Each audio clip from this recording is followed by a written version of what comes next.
নমস্কার, লাবণ্য কিচেনে সবাইকে স্বাগত। আশা করি সবাই ভালো আছেন। আজকে হেলেঞ্চা শাক দিয়ে মজার একটা রেসিপি শেয়ার করব। এই শাকটা মাছ দিয়েও করা যায়, তবে আমি আজকে মাছ ছাড়াই করব। এখানে আমি 1 আটি পরিমাণ হেলেঞ্চা শাক নিয়েছি।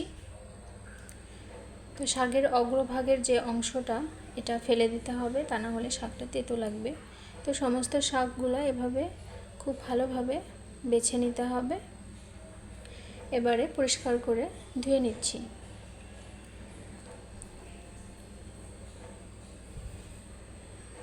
এই তো শাকগুলো ধুয়ে ছোট ছোট করে কেটে নিয়েছি কাঁচা লঙ্কা চেরা আর আলু কেটে পরিষ্কার করে ধুয়ে নিয়েছি। এবারে রান্নাটা শুরু করার পালা। গরম ভাতের সঙ্গে এই শাকের রেসিপি খেতে খুব মজা হয়।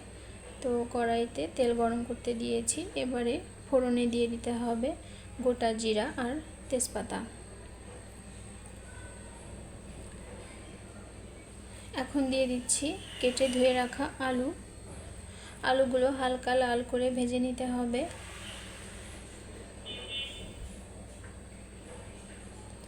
তো আলু লাল করে ভেজে নিয়েছি। এবারে আমি কেটে রাখা হেলেঞ্চা শাকগুলো দিয়ে দিচ্ছি। দিয়ে দেব পরিমাণ মতো লবণ আর হলুদের গুঁড়া।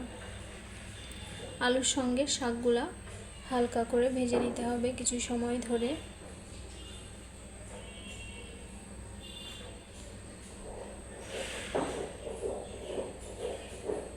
এবারে কাঁচা লঙ্কা চেরা দিয়ে দিতে হবে। এই রান্নাটা একটু ঝাল ঝাল হলে খেতে বেশি ভালো লাগে।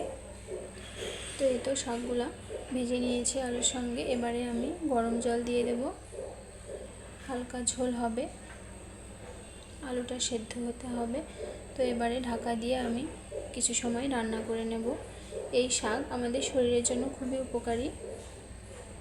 তো খুব সামান্য পরিমাণ চিনি দিয়ে দেব আর 2-1টা আলু আমি ভেঙে দেব, তাহলে ঝোলটা একটু ঘন হবে আর খেতেও টেস্টি হবে। তো তৈরি হয়ে গেল ঝটপট আলু দিয়ে হেলেঞ্চা শাকের রেসিপি। আজকের মতো এই পর্যন্তই। পরবর্তীতে আবার নতুন কোনো ভিডিও নিয়ে আপনাদের মাঝে হাজির হব। সবাই ভালো থাকবেন, সুস্থ থাকবেন। ধন্যবাদ সবাইকে।